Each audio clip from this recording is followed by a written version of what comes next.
Bienvenidos, mi nombre es Jorge Villasante Araníbar y estoy encargado del módulo H4, Negociación y Resolución de Conflictos.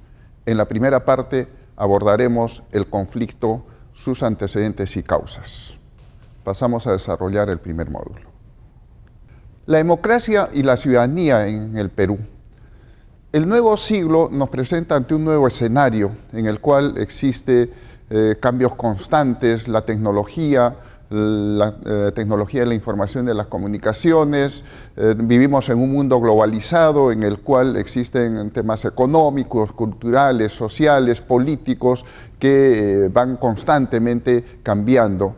Hay nuevos actores, lo que se llaman los actores supranacionales, existe el renacimiento asiático, hay temas que van cobrando cada vez una mayor importancia, como vienen a ser los derechos humanos, el flujo de capitales, pero también los problemas ambientales que generan preocupación en las poblaciones. Pero también nos enfrentamos a amenazas globales, como puede ser la pobreza, conflictos territoriales que existen en diversos escenarios del mundo. Existen también temas de corrupción, de organizaciones criminales de nivel internacional, tráfico de drogas y cambio climático, que es un tema fundamental que preocupa a la población en su conjunto. Pero la democracia y la ciudadanía debe de hacernos reflexionar por qué estamos en un sistema político estos y qué es lo que deberíamos hacer para consolidar el mismo. Los gobiernos pueden mantener, algunos de ellos, autoridad en base a imponer métodos no democráticos y terminan en autoritarismos. Y entonces tenemos que buscar que el sistema democrático se legitime ante la población y que efectivamente consolidemos lo que se llama el Estado de Derecho. Y en el Estado de Derecho tendremos que hablar de lo que viene a ser la gobernabilidad y la buena gobernanza. Ahora bien, la democracia se ve amenazada por algunos problemas. Grupos de interés que en las democracias en particular tratan de intervenir en el sistema político a través de lo que viene a ser, por ejemplo, la fabricación de candidatos y compra de votos, lo que se llaman los votos golondrinos. El narcotráfico y la corrupción trata también de llegar a determinados niveles de poder para influir en ellos. Los medios de comunicación también juegan un papel importante porque pueden poner determinados temas en la agenda política nacional y ello puede significar también la destrucción de figuras públicas mediante la manipulación propiamente de denuncias. Y entonces tenemos que un poco reevaluar cuál es el papel, por ejemplo, de los medios de comunicación, porque influyen en la gobernabilidad de cualquier país. Norberto Bobbio nos decía que el Estado está en crisis cuando no tiene el poder suficiente para cumplir con sus deberes, resultado de una desproporción entre las demandas que tiene la sociedad y la incapacidad del sistema político para resolver o atender esas demandas. Y entonces allí tenemos que encontrar soluciones, porque si no las encontramos vamos a llegar a niveles de lo que se llama ingobernabilidad. Bajo estos antecedentes debemos de tratar qué es el conflicto y cuáles son las teorías y los conceptos básicos que tiene el mismo. De inicio debemos decir que a diario recibimos información a través de los medios de comunicación sobre conflictos que se reportan en cualquier parte del mundo. Ocurren cercanos a nuestra realidad, pero también en otras partes del mundo, porque como decimos, vivimos en un mundo global. Y entonces ahí tenemos que entender que existen conflictos que de alguna manera pueden tener repercusión también en nuestra sociedad. Pero habrá que decir que el conflicto es inherente a toda relación humana. Es un hecho social que debemos de reconocer y el tema está en cómo gestionamos efectivamente los conflictos. Algunos autores nos dicen que el conflicto, por ejemplo, Kevin Auruch nos dice que el conflicto ocurre cuando dos partes relacionadas, llámese individuos, grupos, comunidades o estados-nación, se encuentran divididas por causas de intereses u objetivos que resultan incompatibles o que son percibidos como incompatibles o como el resultado de la competencia por el control de escasos recursos. ¿Pero qué son los conflictos?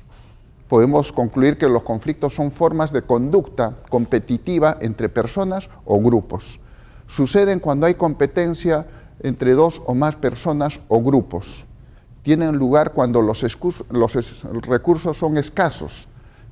Y escasos porque la población y la sociedad en general requiere que esas necesidades sean satisfechas. Existe cuando se presenta divergencia de percepción de que las necesidades no son adecuadamente satisfechas. Según el diccionario de la Real Academia, se define el conflicto como el enfrentamiento, la lucha, un acuerdo desgraciado, ¿no? Un problema, una situación en discusión. Generalmente asociamos el conflicto con violencia. Pero violencia, habrá que decir, es la forma negativa en la que frecuentemente recurren los conflictos, porque el conflicto en sí mismo no es la violencia y eso lo tenemos que aprender a diferenciar. Entonces, ¿qué es el conflicto social? El conflicto social de inicio es la interacción entre diversos actores que interactúan en la sociedad y ocurre que uno de esos actores experimenta incompatibilidades, ¿no? En el percibir y o sentir y o desear, ¿no? Con el otro o los otros actores, de tal forma que en la realización un actor sufre un perjuicio. Y entonces tenemos que buscar la solución en la cual tenemos que identificar cuáles son los intereses que tienen esos grupos que se encuentran interrelacionados entre sí. Ahora bien, los elementos del conflicto, un autor, Galtung, nos dice que son 3 elementos del conflicto que debemos de tener en cuenta. Primero, una situación conflictiva. Segundo, actitudes conflictivas. Y tercero, comportamientos conflictivos. Pero estos 3 elementos, según nos refiere este autor, tienen que estar presentes en lo que se llama un conflicto manifiesto. Es decir, un conflicto sin comportamiento conflictual es un conflicto latente, ¿no? O también puede ser un conflicto estructural. Pero el conflicto en sí mismo es un proceso dinámico que va a significar la concurrencia de actitudes, de comportamientos y contradicción que cambian constantemente también bajo la influencia de unos sobre otros. Las características a tener en cuenta sobre el conflicto social, primero es que es un hecho inevitable y va a acompañar al ser humano desde los albores de la humanidad y lo va a seguir acompañando por los siguientes milenios. Es un conflicto social, requiere pluralidad de actores. No existe conflicto con un solo actor o con un solo grupo social. Pluralidad de actores porque va a presentarse la divergencia, ¿no? Para satisfacer las necesidades. Tiene múltiples causas, básicamente la escasez de recursos, pero más adelante desarrollaremos un poco más el tema, pero también el conflicto es necesario para la humanidad. Algunos refieren que puede ser el motor que impulsa el desarrollo de las sociedades, pero tiene un efecto contraproducente que es el que debemos evitar, la violencia. Las causas de los conflictos pueden ser identificadas de distintas formas. Una de ellas viene a ser, por ejemplo, las presiones conflictivas que tienen los distintos grupos sociales. Puede ser también porque las personas y los grupos sociales o humanos percibimos las cosas de manera diferente. Se sienten también las cosas de manera diferente, se desean las cosas de manera diferente y se tienen comportamientos y comunicación diferentes. Todas estas podrían incidir o derivar en conflictos.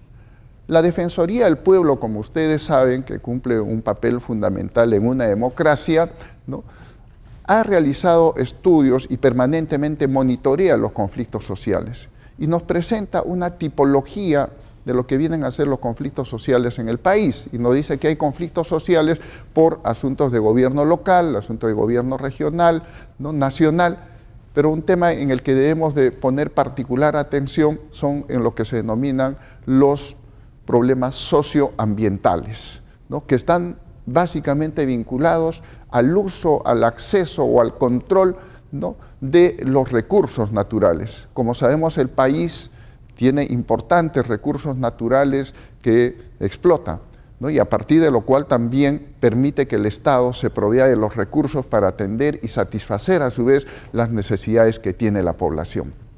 Pero también pueden presentarse problemas por el cultivo de la hoja de coca, conflictos de orden laboral, comunales, porque aquí se pueden presentar conflictos en relación a problemas territoriales de demarcación de espacios geográficos que no siempre están bien delimitados, pero que después derivan en un conflicto. Una información estadística de los conflictos sociales a diciembre del año 2014 nos lleva a una conclusión. El mayor porcentaje de conflictos sociales tienen una naturaleza u origen socioambiental, es decir, que están relacionados directamente a lo que supone el desarrollo de actividades extractivas de recursos naturales y que están en particular focalizados en algunas regiones del país. Apurímac, Ancash, Puno, Cusco, Cajamarca, Ayacucho y Piura son en ese orden las regiones que presentan un mayor nivel de conflictos sociales en el país. La propia Defensoría del Pueblo también nos dice cuáles son las causas de los conflictos. Y entre ellas tenemos oposición a la concesión de explotación de recursos naturales. En particular, allí tenemos temas que están vinculados a la minería.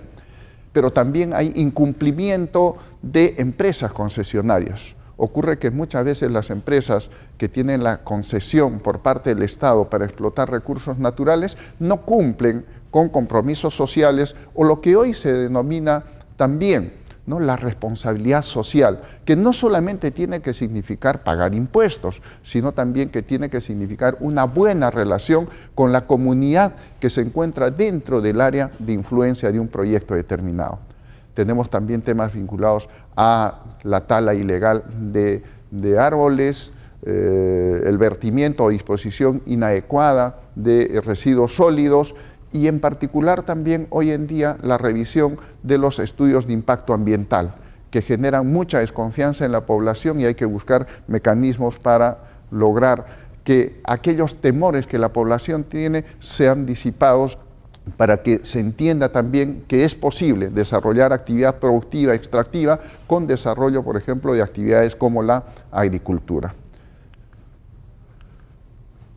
Tenemos clasificación de conflictos sociales de distinta naturaleza, se hablan de conflictos menores, conflictos intermedios y guerras que pueden involucrar, como sabemos, a Estados-nación, ¿no? Y se dice que una guerra, por ejemplo, es aquella que nos presenta 1000 muertos en un primer año, conflictos intermedios en los cuales pueden ocurrir muertes entre 25 y 1000 personas en el primer año y conflictos menores en los cuales habrán menos de 1000 personas muertas en el primer año. Pero el conflicto, decíamos que es un proceso que pasa por distintas etapas. Y tenemos una primera que es la latencia, es aquella en la cual el conflicto se encuentra propiamente en una etapa de no manifestación. Existen los problemas, pero todavía no se han manifestado. Tenemos el inicio del conflicto, en el cual ya van a haber expresiones de los grupos humanos, de las personas, para reclamar la atención a determinadas necesidades. Entonces tenemos luego la respuesta, es decir, cuál es la acción ante el conflicto y cuáles son las formas, cómo reaccionamos ante el mismo. ¿Cedemos, competimos, transigimos o resolvemos dialogando o conversando? Y aquí desarrollaremos más adelante el tema de la negociación. Y tenemos luego la consecuencia del mismo. El conflicto va a tener distintos niveles y se llega a establecer que pueden existir hasta 9 niveles. Esto es lo que se conoce como el escalamiento de los conflictos. Un primer nivel es el endurecimiento, en el que normalmente se parten con posiciones extremas, ¿no? Luego vamos a un nivel segundo, que es el debate, en el cual ya se irán confrontando, ¿no?, posiciones, ya cada parte ha definido una estrategia de negociación propiamente. Luego tenemos acciones que van a desarrollar cada una de las partes, imágenes o coaliciones, que es una cuarta etapa, y una quinta etapa que se llama la pérdida de cara. Es aquella en la cual, en el nivel de escalamiento del conflicto, uno de repente se pregunta si es él mismo el que está actuando en el conflicto o eventualmente se ha transformado, ¿no? Y es a ello a lo que se refiere la pérdida de cara.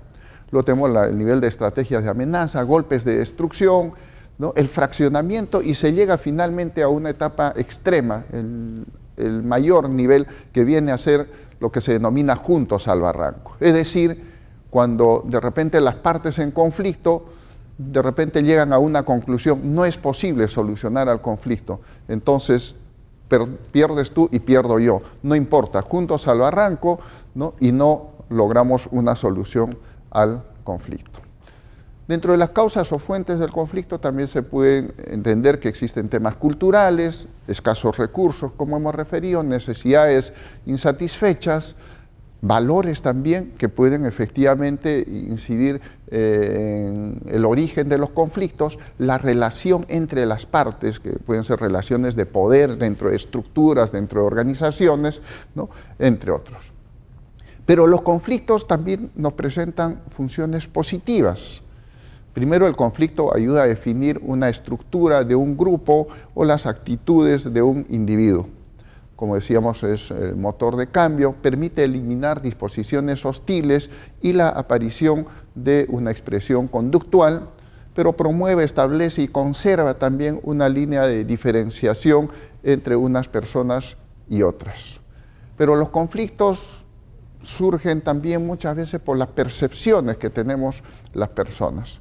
Podemos ver en una diapositiva cómo, por ejemplo, un medio vaso para una persona optimista puede significar que todavía tiene algo que consumir. En cambio, un medio vaso, ¿no?, con un contenido a la mitad puede significar para una persona de repente desmotivada, conflictiva, puede significar que el vaso está propiamente ya medio vacío, ¿no? Esto nos va a demostrar cómo es que las percepciones van a influir en la forma como abordamos la solución de los conflictos.